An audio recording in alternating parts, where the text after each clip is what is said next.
Hi guys. Hey, hello. Welcome to the another episode of Big Boss Review. Review ഇടുന്നുണ്ട്, views ഒന്നും അങ്ങനെ വരുന്നില്ല. നിങ്ങൾ എല്ലാവരും കാണുക, അതെ, സപ്പോർട്ട് ചെയ്യുക, സബ്സ്ക്രൈബ് ചെയ്യുക. കാണാൻ പറ്റാത്തവർക്കൊരു ഒരു ക്രിസ്പായിട്ട് നമ്മളൊരു എന്താ പറയുക, ഒരു നടന്ന സംഭവങ്ങൾ പറയുകയാണ്. അപ്പം കാണാൻ പറ്റാത്തവർക്ക് ഒരു ഭയങ്കര ഉപകാരപ്പെടും. കുറച്ച് മിനിറ്റ് കൊണ്ട് കാര്യങ്ങളൊക്കെ മനസ്സിലാവും. ഏതെങ്കിലും എപ്പിസോഡ് 1 മണിക്കൂർ 1.5 മണിക്കൂർ അങ്ങോട്ടുണ്ട്, പരസ്യം പോലും ഇല്ലാണ്ട് 10 മിനിറ്റിലെ കാര്യം മനസ്സിലാക്കാം. അപ്പോൾ നിങ്ങൾക്കത് കുറച്ച് കാര്യങ്ങൾ മനസ്സിലാക്കാം.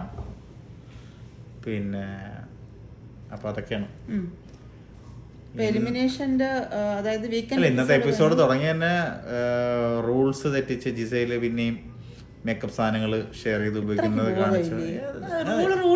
അത്തരക്കാരെ പുറത്താക്കണം എന്നാണ് എന്റെ അഭിപ്രായം. അല്ലെങ്കിൽ ഡയറക്റ്റ് നോമിനേഷൻ ഉണ്ട്. 2 തവണ അങ്ങനെ വരുന്നത് പിന്നെ ചെയ്യൂല. ഇത് എന്നും ബിഗ് ബോസ് ഒരുമാതിരി ഈ കൊച്ചുകളടുത്ത് പിണങ്ങിയൊക്കെ ചെയ്തു ബിഗ് ബോസ്. ഇനി നിങ്ങൾ ഇവിടത്തെ അതിഥിയാണ്, ഞാൻ വരൂല, നിങ്ങൾ എന്നിട്ട് 10 മിനിറ്റ് കഴിഞ്ഞപ്പോ നിങ്ങൾക്ക് ഇങ്ങനെ മാറ്റാൻ പറ്റും. ബിഗ് ബോസിനെ കൊണ്ട് നടക്കണ്ടേ, എന്നാലും ഇവർക്കത് അതിനെ പറ്റി ഒരു ഇതില്ല, സീരിയസ്നെസ് ഇല്ലെന്ന്. പ്രത്യേകിച്ച് ജിസേലിന് നമുക്ക് മേക്കപ്പ് ഇല്ലാതെ പറ്റില്ല എന്ന് തോന്നുന്നു. എന്താണോ എന്തോ. ബാക്കി എല്ലാരും ബാക്കി അവിടെ എല്ലാരും അഡ്ജസ്റ്റ് ചെയ്യുന്നില്ലേ? ബിന്നി അല്ലെങ്കിൽ സരിക, ബാക്കിയുള്ള മറ്റേ നമ്മളെ ആദിലനൂറ, അവരൊക്കെ അവരെല്ലാം അഡ്ജസ്റ്റ് അതിനാണ് എപ്പിസോഡ് തുടങ്ങിയത്. പിന്നെ വളരെ ഇൻട്രസ്റ്റിംഗ് ആയിട്ട് തോന്നിയത് നമ്മുടെ സാധാരണ എല്ലാ സീസണിലും അവസാനം വരാറുള്ളൊരു പരിപാടിയാണ് റാങ്കിങ് ടാസ്ക്. അത് മോർണിംഗ് ടാസ്ക് ആയിട്ട് കൊടുത്തു. അപ്പം അതിൽ നിന്ന് നമുക്ക് മനസ്സിലാക്കാൻ പറ്റുന്നത് അവസാനമൊക്കെ ചെല്ലുമ്പോൾ എന്തോരം നല്ല കടുകട്ടി ടാസ്കുകളായിരിക്കും അവർ വെച്ചിരിക്കുന്നുള്ളതാണ്. കറക്റ്റാണ്. തുടക്കത്തിൽ ഉദ്ദേശപോലെ തന്നെ 1 മണിക്കൂർ കൊണ്ട് റാങ്കിങ് കറക്റ്റ് ആക്കാനൊന്നും ആരും നിന്നില്ല. ഭയങ്കര ബഹളമായി. അനീഷ് 1ാം സ്ഥാനത്തിന് മത്സരിച്ചു. ഷാനവാസ് പക്ഷെ എനിക്കത് നല്ലൊരു ടാക്ടിക്സ് തോന്നിയത്. അതായത് അവനൊന്ന് കൊടുത്തു, തൽക്കാലം പോയി നമുക്ക് അകത്ത് കയറി എടുക്കട്ടെ അല്ല, സരിക പറഞ്ഞൊരു പോയിന്റ് ഉണ്ട്. ശരിയാണ്, ഇതിലേക്ക് മാത്രം ഒന്നും പറയുന്നില്ലല്ലോ. പക്ഷേ അപ്പൊ ഇത്ര ബാക്കി 19 പേര് എതിരെ നിൽക്കുമ്പോ നമ്മള് ടീമിന് വേണ്ടി കളിക്കുമ്പോ ശരി ഞാനാണ് പ്രശ്നം,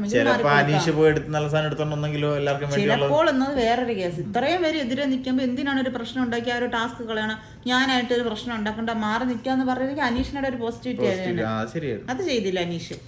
അപ്പൊ പിന്നെ ബാക്കി 19 പേരും കൂടെ അഡ്ജസ്റ്റ് ചെയ്ത് കൊടുക്കേണ്ട ഒരു കാര്യമില്ല. ടാസ്ക് നശിച്ചു, ടാസ്കും ക്യാൻസൽ ചെയ്തു. മിഡ് വീക്ക് എവിക്ഷനും വന്നു. അത് അടിപൊളി കാര്യം. അതും വളരെ ട്വിസ്റ്റ് ആയിരുന്നു. എനിക്കൊന്ന് ആള് കൂടുതലാണ്, ഭക്ഷണം തികയുന്നില്ല എന്നൊക്കെ ഉണ്ടായിരിക്കും. വരണം. കാര്യം എന്താന്ന് വെച്ചാൽ ഇതിനകത്ത് കുറെ ടീമുകളുണ്ട്, ഉണ്ടായിരിക്കുന്ന കുറച്ച് ആൾക്കാരുണ്ട്. അവരൊക്കെ ഒന്ന് ആക്റ്റീവ് ആവാൻ വേണ്ടി ആയിരിക്കും ഇത്. അതുമല്ല അവര് അതിൽ കൊടുത്തേക്കുന്നത് ഗെയിം കളിക്കണം. ഇവര് നോമിനേഷൻ ഇല്ല. ഈ മിഡ് വീക്ക് എവിക്ഷനിൽ വരുന്നവർക്ക് നോമിനേഷൻ വരുന്നില്ല. ഇവര് ഇനി അടുത്തൊരു ഗെയിം കൊടുക്കും, ആ ഗെയിമിൽ ജയിക്കണം. ആ ഗെയിമിൽ തോക്കുന്ന 2 പേരെങ്ങാണ്ടാണ് ഔട്ടായി പോകുന്നത്. ആ ഗെയിം ഇവര് ഡയറക്റ്റും അല്ല കളിക്കുന്നത്, ഇവരെ റെപ്രസെന്റ് ചെയ്ത്. ഇല്ല, ഇതില് കാണിക്കുന്നുണ്ടായിരുന്നു, പ്രൊമോയിലും ലൈവിലും ഉണ്ടായിരുന്നു.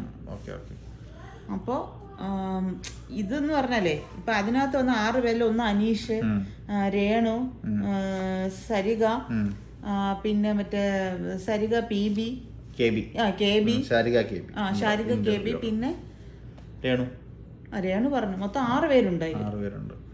അപ്പൊ പക്ഷെ അനീഷ് അതിനിടയ്ക്ക് എന്തൊക്കെ ഇഷ്യൂസ് ഉണ്ടാക്കുന്നുണ്ട്. ഇവരെ ബിഗ് ബോസ് ടീമിൽ നാളെ വിടാൻ വേണ്ടി പറഞ്ഞു ഗെയിം കളിക്കാൻ. അല്ല, അപ്പൊ ഞാൻ പറയുന്ന അപ്പൊ അനീഷിന് വേണമെങ്കിൽ ഇവർക്ക് ഈസി ആയിട്ട് ഇതിന് പുറത്താക്കാം. അത്രയും പ്രശ്നമാണെങ്കിൽ ഗെയിം കളിക്കാണ്ടിരുന്നാ മതി. അനീഷിന് ആ ഒരു ടെൻഷൻ ഉണ്ടാവും, ഇതിന്ന് ആരെങ്കിലും എടുത്താലും അനീഷിന് വേണ്ടി ഗെയിം കളിക്കില്ല. അതാണ്, ഇവൻ ആരെടുത്താലും ചിലപ്പോ അവര് കളിച്ചൊന്നും വരില്ല. അതെ. അപ്പൊ അതായിരുന്നു മിഡ് വീക്ക് എവിക്ഷന്റെ നോമിനീസ് വന്നു. പിന്നെ വീക്കിലി ഉള്ള എവിക്ഷന്റെ ആൾക്കാർ വന്നു. എനിക്കൊന്ന് ആകെ അഭിലാഷ് മാത്രമേ രക്ഷപ്പെട്ടു. ബാക്കി എല്ലാരും നോമിനേഷൻ. 6 പേര് മിഡ് വീക്കിലുണ്ട്. ബാക്കി എല്ലാരും ക്യാപ്റ്റൻ ആയിരുന്ന നേരത്തെ ക്യാപ്റ്റൻ നോമിനേഷനിൽ വന്നായിരുന്നു. എപ്പോ ഈ ക്യാപ്റ്റൻ ആകുന്നതിന് മുന്നേ അത് വന്നായിരുന്നു. പക്ഷെ ഇത്തവണ അങ്ങനെ ഇല്ല. മീൻസ് ബിഗ് ബോസ് പറഞ്ഞല്ലോ, അതായത് ക്യാപ്റ്റൻ എന്ന രീതിയിൽ നോമിനേഷന് ഇളവ് ലഭിക്കില്ല എന്നുള്ളത്. അത് നേരത്തെ ഈ സീസണിൽ അങ്ങനെ കാണത്തില്ലായിരിക്കും. ഇല്ല, കഴിഞ്ഞ സീസണിൽ അനീഷ് വന്നില്ലല്ലോ. കഴിഞ്ഞ വീക്കിൽ ഒരു വീക്കിൽ മാത്രമേ ഉണ്ടായിരിക്കുള്ളൂ. അത് ഇനി അങ്ങോട്ട് ഉണ്ടാവില്ലായിരിക്കും. അല്ല, മനസ്സിലായി നീ പറഞ്ഞത്. പക്ഷെ ഇനി ചിലപ്പോ അങ്ങോട്ട് ഈ സീസണിൽ ഉണ്ടാവത്തില്ല. സാധാരണ അത് വയ്ക്കുന്നത് ഈ ലാസ്റ്റ് അവസാനം ഘടിപ്പിച്ചാണ് ക്യാപ്റ്റനെ കൂടെ നോമിനേഷൻ എടുക്കുന്നത്. അങ്ങനെ കുറെ പേര് സേഫ് സോണിൽ ക്യാപ്റ്റൻ ആയിരിക്കുമ്പോൾ ഓരോ വീക്ക് രക്ഷപ്പെട്ടു പോകുമായിരുന്നു. അങ്ങനെ കുറച്ച് കഴിഞ്ഞ മുന്നേ സീസണിലൊക്കെ അങ്ങനെ രക്ഷപ്പെട്ടു പോയ കുറച്ച് ആൾക്കാരുണ്ടായിരുന്നു. അപ്പോൾ അതൊക്കെയാണ് മിഡ് വീക്ക് എവിക്ഷൻ. പിന്നെന്താ ഉണ്ടായിരുന്ന പ്രധാനപ്പെട്ട മിഡ് വീക്ക് എവിക്ഷൻ ഒരു ടാസ്ക്, പിന്നെ മറ്റേ രന ഫാത്തിമയുടെ കാലില് ഇത് കൊണ്ട് അതുമായിട്ട് ബന്ധപ്പെട്ട് അതിന്റെ കൂടെ നടന്നില്ലേ മറ്റേ റാങ്കിങ് ടാസ്കിന്റെ ഇടയ്ക്ക് കണ്ടിട്ടുള്ള അനീഷ് എന്തായാലും നല്ലോണം ചൊറിയുന്നുണ്ട്. നല്ലോണം ചൊറിയുന്നുണ്ട്. അത്രയും ചൊറിച്ചിന്റെ ആവശ്യമൊന്നും ഇല്ല. ഇതുപോലുള്ള ടാസ്ക് ഒക്കെ കൊടുത്തു കഴിഞ്ഞാൽ ആരും സപ്പോർട്ട് ചെയ്യാൻ ഉണ്ടാവൂല. അതാണ് അതിനുവേണ്ടി മനസ്സിലാക്കാൻ വേണ്ടിയായിരിക്കും അങ്ങനെ ചെയ്തത്. ഈ 6 പേരെടുത്തിട്ടും അങ്ങനെ ആളെ വെച്ച് കളിപ്പിക്കണമെന്ന് പറഞ്ഞാൽ ചിലപ്പം അവനത് മനസ്സിലാക്കാൻ വേണ്ടിയായിരിക്കും. പിന്നെ എന്താ ടാസ്കില്, അതായത് റാങ്ക് ചെയ്യാൻ പറഞ്ഞില്ലേ, 6 പേരെ റാങ്ക് ചെയ്യാൻ പറഞ്ഞ ടാസ്കിൽ ഏറ്റവും കൂടുതൽ വോട്ട് വീണിക്കുന്നത് ഒന്ന് അനീഷിനും ഒന്ന് രേണുവിനുമാണ്. അപ്പൊ രേണു പിന്നെ ഇടയ്ക്ക് പറയുന്നൊക്കെ ഉണ്ട്, എനിക്ക് ഫിസിക്കലി ഞാൻ വീക്കാണ് പറ്റും തോന്നില്ല. പക്ഷെ അതിനെ അങ്ങനെ കാണുമ്പോ ഒരു പാവം തോന്നുന്നുണ്ട്. ഒരു തീരെ അങ്ങ് ടയേർഡായി. ഒരു നേരത്തെ ഭക്ഷണമൊക്കെ ചേർന്ന് തോന്നുന്നു ജീവിക്കുന്ന. കഴിഞ്ഞ ലക്ഷറി ബഡ്ജറ്റ് എന്നുള്ളത് കൊടുത്തൊരു നല്ലോണം ഫുഡ് കഴിക്കുന്നുണ്ടായിരുന്നു. എല്ലാവർക്കും അത്യാവശ്യം ഫുഡ് കിട്ടുന്നുണ്ടായിരുന്നു. പക്ഷെ അതില് മറ്റേ കലാപൻസരിക പറയുന്നുണ്ട്, അവർക്ക് ബേസിക് ആയിട്ടുള്ള ഫുഡ് അവർ കൊടുക്കുന്നുണ്ട്. ചോറ്, പയറ്, ബീട്രൂട്ട് കൊടുക്കുന്നുണ്ട്. ബാക്കി ടാസ്ക് കളിച്ചെടുക്കാൻ പറയുന്നത് എക്സ്ട്രാ ആണ്. Luxury items. അതപ്പോ അവർക്ക് മര്യാദക്ക് ടാസ്ക് കളിച്ചാൽ കിട്ടും, ഇല്ലേ കിട്ടില്ല. ഉള്ളത് വെച്ച് അഡ്ജസ്റ്റ് ചെയ്യാം. പിന്നെ ഈ പറഞ്ഞ പോലെ 2 ഡ്രസ്സ് കൊടുക്കുന്നുണ്ട്. ആ ഡ്രസ്സ് ഇടുക, അങ്ങനെ തന്നെ. പിന്നെ ഇതിൽ തീരെ പറ്റാത്ത ഗിസലിന്റെ കള്ളത്തരം കാര്യങ്ങളാണ്. ഒന്നുകിൽ പറഞ്ഞു വിടുക, റൂള് പാലിക്കാത്തവരെ പറഞ്ഞു വിടുക. അവരങ്ങനെ നിർത്തിക്കൊണ്ട് പോകേണ്ട ഒരു കാര്യവുമില്ല. അല്ലെങ്കിൽ ഡയറക്റ്റ് നോമിനേഷനിൽ പിടിച്ചിടുക. ഇല്ലെങ്കിൽ പിന്നെ ഈ ക്യാപ്റ്റൻ ഉണ്ടല്ലോ, ക്യാപ്റ്റൻ ഇങ്ങനെയുള്ള കാര്യങ്ങൾ കണ്ടു. ഇപ്പൊ ബിഗ് ബോസ് പറയുമ്പോഴെങ്കിലും ക്യാപ്റ്റൻ അറിയുന്നുണ്ട് ഇതുപോലുള്ള കള്ളത്തരങ്ങൾ തന്നെ നടക്കുന്നുണ്ടെന്ന്. മുന്നേ ഉള്ള ക്യാപ്റ്റൻസി ഒക്കെ നോക്കുമ്പോ അവര് ഈ ക്യാപ്റ്റൻസ് തന്നെ പണിഷ്മെന്റ് കൊടുക്കാറുണ്ടല്ലോ. അവിടെ ചെന്നിരിക്കുക, അല്ലെങ്കിൽ 2 പ്രാവശ്യം വീട് മുഴുവൻ. ഷാനവാസ് ക്യാപ്റ്റൻ ആയാലും ക്യാപ്റ്റൻ അനീഷ് പോലെയാണ്. അല്ലല്ലോ ഇപ്പൊ പക്ഷെ മാറ്റി. അല്ല മീൻസ് പൊതുവെ അവിടെ നടക്കുന്നത് അനീഷാണ് കൂടുതലും എല്ലാ കാര്യങ്ങളും ഹെഡപ്പ് ചെയ്ത് നിൽക്കുന്നത്. ക്യാപ്റ്റൻസി അത്ര സുഖമുള്ള ഒരു ക്യാപ്റ്റൻസി പോകുന്നില്ല.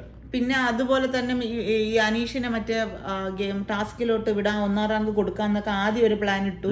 പിന്നെ എല്ലാരും കൂടെ തിരിഞ്ഞപ്പോഴാണ് ഷാനവാസ് അത് മാറ്റിയത്. ഷാനവാസ് ആദ്യമേ ഒരു സ്ട്രോങ് ആയിട്ട് നിൽക്കണമായിരുന്നു.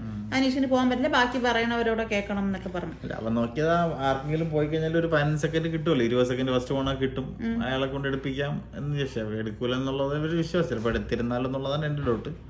എന്തായാലും അത് കഴിഞ്ഞു. പിന്നെ എന്തായിരുന്നു 20 പേർക്കും കൂടെ വേണ്ടിയുള്ള കാര്യമല്ലേ. അപ്പൊ 19 പേരെ എതിർക്കുമ്പോ ആ ഒരാളങ്ങ് മാറിക്കൊടുക്കുക, അതാണ് മര്യാദ.